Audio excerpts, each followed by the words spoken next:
All right, let's do some recordings. This one is talks about the obvious truism that anybody, whether you're infant, toddler, and going up, should know. I said, women shielding gangsters. Again, this is nothing new. Cops say fair sex has been enabling rule in criminal activities. And in other news, the sky is blue, water is wet, grass is green. Let's go on. More women are aiding in the illicit activities of criminals in the corporate area, according to two police division commanders. Their involvement in the cop state serves as a cover to wanton criminals who continue to wreak havoc in society. Quote unquote, they're the ones who stand in the corners, use their phones to tell the guys what whereabouts of the police. Oftentimes you go on operation, they serve as distractors. They do everything to make noise or else want the police among protests just distract us from our focus, said Superintendent Michael Phipps, command officer of the Kingston West Division. Phipps told us that these women, usually the mothers and girlfriends of the wanted male, take a roll of their handlers in order for them to evade the police. Quote unquote, from time to time we get info that the women sometimes transport the guns. So what we see to is all times have female cops that can search females when they have them crossing the checkpoints or whatever. He said, and again, why this was not obviously done or emphasized on much sooner. Yeah, this shows that they're not really serious about this. Superintendent Kurt Ricketts, who's in charge of St. Andrews South, added that the involvement of the women makes it difficult for its officers to get a grip on crime and violence. Quote, unquote, women are key components of what has happened. A lot of shootings and killings are being driven by activities of women. The cook wash clothes after sex, hide guns, demonstrate what the police act against these criminals, he said. This makes policing extremely difficult. It's like policing an entire community as opposed to a gang. The violence of women doesn't necessarily mean that they'll jump out to cars and fire at the police, but it seems to be growing as generations change. Meanwhile, Ricky said that two women who were apprehended after Tuesday's shooting between gunmen and police in Riverton Med, those St. Andrew, are still in custody. He said that they are facing charges of illegal possession of firearms and shooting with intent. During the incident, 3 men were killed as police attempted to intercept 2 vehicles in Gully Bank area in the community. Police said 2 illegal firearms and several forms of ammo were recovered. And the story, and again, it's nice that the police are just is finally admitting something that's been known for years. That yeah, we can get on activities of these men who are these engaging criminality, but we always most times overlook or underplay the role that these women play in this crime and as well as corruption issues, pandemics. But thing is, though, but bear in mind before I go into further, expect a lot of these fake human rights as well as these women's groups to be saying, talking about sexism or like you're fighting down women for daring to say that, okay, yeah, many of these females are just as complicit as many of these men.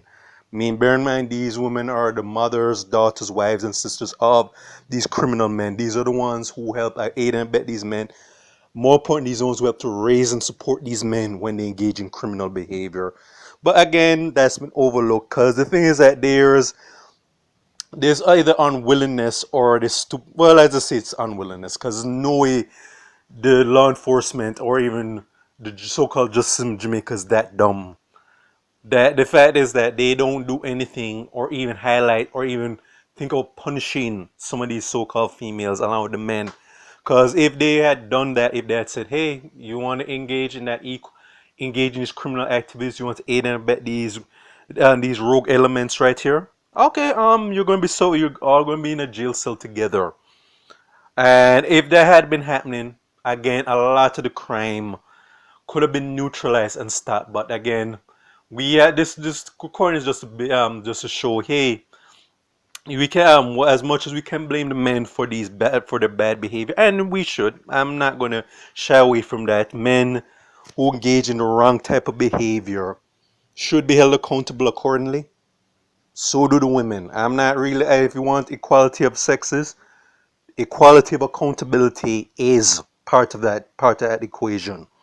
And that's basically what I have to say though. But this is nothing new though. It's just like this also just shows, well, not shows, is that just believe it's an obvious truism that hey, if you want to really do something about the men who are doing it, you have to go after some of the women who are equally complicit. Because in history, with a lot of these men who have done a lot of these violent, evil things, many times there's many of these women who support and also raise many of these men to do who go down these criminal paths. But again, they are often downplayed and overlooked. Because again, not really to like shift subjects here. We'll to use a very different example. Derek Chauvin, that racist bastard who murdered George Floyd. When his mom went to police case, she was basically saying that her bastard son was the agreed victim, not the black man he murdered. And you can from the back when his mom said that, you got to insight the whole Derek Chauvin turned the way is because his mom obviously played a role in why he became the SOB he grew up to be. But this just goes to show you how important, for better or worse, women play a role in how society, especially with the men, turn out. And the thing is that for the when it comes to the worst part, we need to also have as men as have an accountability mechanism for these so-called females. Because, and again, to all the women's rights groups and whoever are going to be trying to deflect and dodge and talk about sexism, you should be writing hard in the paint against this because these so-called women are making the whole gender look bad by aiding these criminal elements where the men are concerned. And that's all I have to say because I don't want to ramble on. So this is for States of Jamaica and the Caribbean. Check out my YouTube pages. Miles Goosen Farron, Miles Productions, Real Thoughts and Miles. Alright.